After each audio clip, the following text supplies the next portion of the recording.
now, the feature so many of our listeners wait for each day. Producer's Picks. I'm very excited for today's Earth Day edition of Producer's Picks, hosted by Jared Diglio.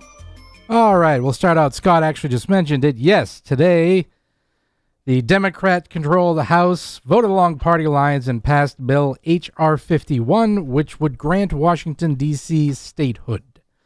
The vote was 216 to 208, and that now heads to the Senate, where Democrats probably will not get the 60 votes that they need to make this actually happen. Thank God. And not to get too much into the weeds, you can read more about this, but basically H.R. 51, the bill that introduced to make Washington, D.C.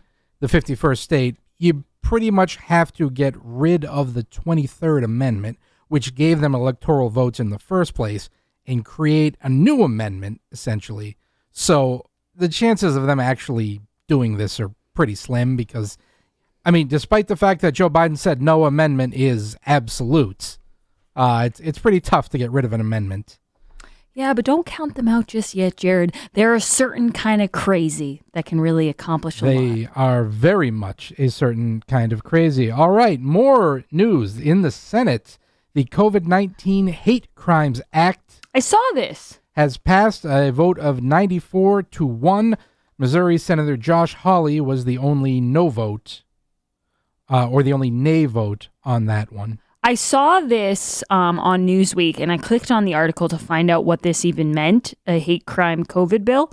And then when I opened up the link, it said, hey, you have to pay a certain amount to get past this paywall. And I thought, I don't even really care that much to read this. Yes, the bill is designed to make it easier for law enforcement to investigate hate crimes against Asian Americans, which they say have surged amid the COVID-19 pandemic. Now, got it. On one hand, they want to defund the police. On the other hand, they want to make it easier for law enforcement to investigate crimes. So it's kind of a, like, what are we doing here? It's sort of a mixed message. And there have been, and I just want to clarify this, there have been horrible, violent crimes committed against Asian Americans.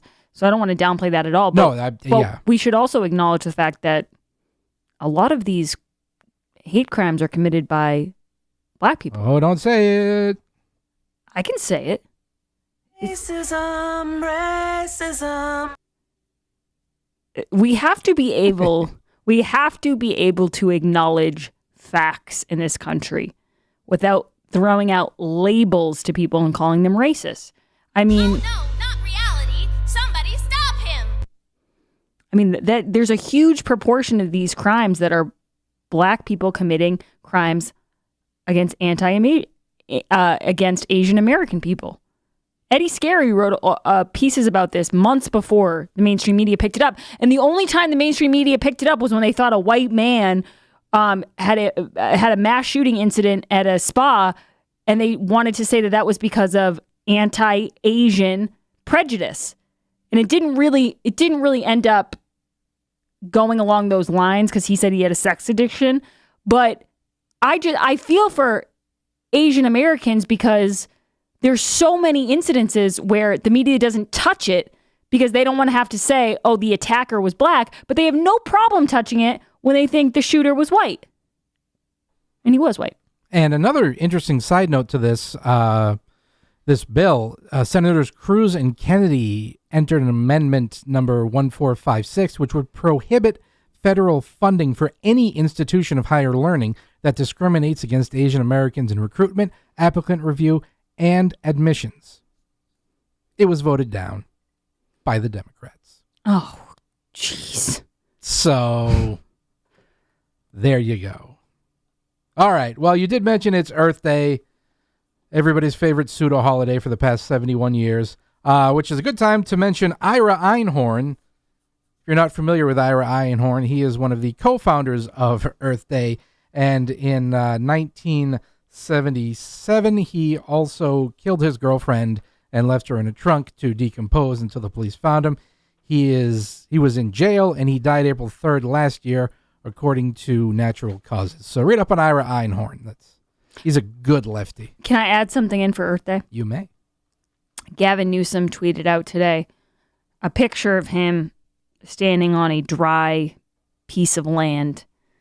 And he said, where I'm standing, I should be 40 feet under the water of Lake Mendocino. Mendocino. And I think a lot of Californians agree on that point. Instead, I'm on a dry, cracked earth. That's climate change. Today, I declared a drought-conditioned state of emergency in Mendocino and Sonoma to immediately increase drought resilience. California's been in the drought since 1910. But somebody wrote back, no, you dolt. It's California. That lake is a man-made reservoir. It could be filled tomorrow. Oh, Gavin. Will you ever win? All right. So, and since it's Earth Day, all of our greatest hits of climate change come out, including John Forbes Kerry. Oh, boy. What is he? Oh, the climate envoy. The yes. artist envoy. Joe Biden's climate envoy was part of this virtual climate party that Joe Biden had, which had 200 viewers on YouTube. Really? Yeah. 200? That's the screen cap. Now, it was 4 hours into the event, so there's no telling how many people left. But, yeah, at one point it had 200 viewers. So this is John Kerry's latest gem. It's number one. But even if we get to net zero, we still have to get carbon dioxide out of the atmosphere. So this is a bigger challenge than a lot of people have sort of really grabbed onto yet. All of it? All of it. So plants gotta go. Hold your breath forever. Yeah.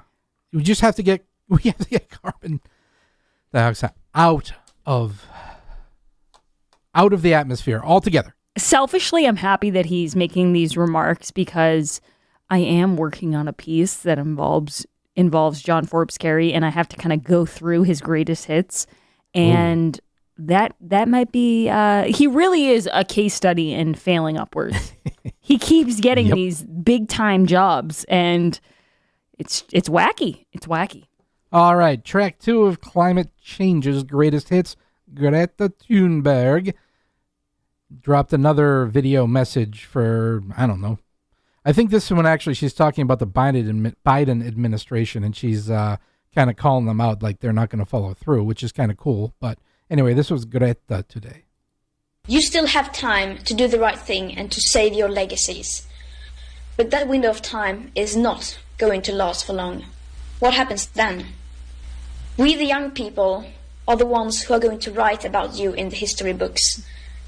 We are the ones who get to decide how you will be remembered. Hold on, can I pause it here for a second? So my advice for you... The way she talks is so threatening. Like, she sounds like the evil villain in a Batman movie. Yes. We will write the history books about you. It's scary. She sounds like she's threatening all these people. I get you're passionate about the earth, Greta, but... I mean, be a little bit nicer. Sometimes you get more bees with honey. Didn't anyone ever tell her that? The bees will be dead before the honey is available. That's a good point. But really, sometimes you accomplish more when you're a little bit nice. She goes right off saying, we're going to write the history books about you. You still have time to save your legacy. Oh my God, it sounds like Bane in the Batman movies. The Batman must unmask by midnight or I'll blow up Gotham City. Seriously. I have kidnapped the boy Wonder. So those were the climate crazies of the day, the greatest hits. This actually is interesting because I know your fiance is a big Bruins fan. Sorry, hold on. Yep. No. Can we listen to that, Greta, one more time? Sure. I feel like I cut it off and I want to hear it again. It's so intense. You still have time to do the right thing and to save your legacies. But that window of time is not going to last for long. What happens then? We, the young people, are the ones who are going to write about you in the history books. We are the ones who get to decide how you will be remembered. So my advice for you is to choose wisely. Oh my God. You know what we have to do, Jared, in the next segment? We have to put that over some really, really frightening, music some sort of movie score. Well, we've got the car crossover coming up, so we'll do that. But I'll have that ready for tomorrow. We'll revisit. We'll revisit that. That is scary stuff. Choose wisely. Sorry, go ahead. So I was going to say, I know your fiance is a big Bruins fan. I don't know how closely follows the rest of the NHL, but Robin Lehner, who is the goaltender for the Vegas Golden Knights, he's pretty much fed up with the NHL's COVID protocols. Some point we got to start looking at the mental health of people around us, not just NHL, but everyone in society, and see how can we start getting back to normalcy, because the problem is going to be huge. But being lied to us about things changing to force us to take the vaccine, unacceptable. And to now, when we have taken the vaccine, to have the excuse of saying, nah, we're not changing because of competitive advantage. It's outrageous. What's this guy's name? Robin Lehner, Lehner. He's the goaltender for the Vegas Golden Knights. All right, I will be buying a jersey of Number 40 in your programs. Number 1 in your heart. That's awesome. And I have to say, I love when athletes stand up for what they think is right. And I know people are going to say, well, what about LeBron James? You know, when the entire establishment, when the entire media conglomerates and celebrities and Hollywood and the media and politicians, when you're all on one side, that doesn't take a lot of courage to jump on with them. But it takes courage to say what a lot of regular people are thinking, but not what a lot of popular people are thinking. So kudos to Lehner. And one last note here. Charlie Baker is in Pittsfield today to tour the regional vaccine site.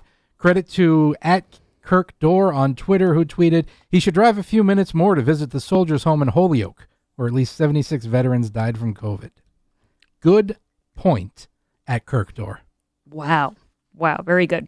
Allergy season is here, and that means one thing: you need the Eden Pure Thunderstorm air purifier. Warmer temps are creeping up, and I'm so happy about that. It's getting warmer out. It's getting nicer out, but that does mean that pollen and dust and everything that's just kind of been sitting around is going to start swirling back into the air, and it's probably going to get into your house.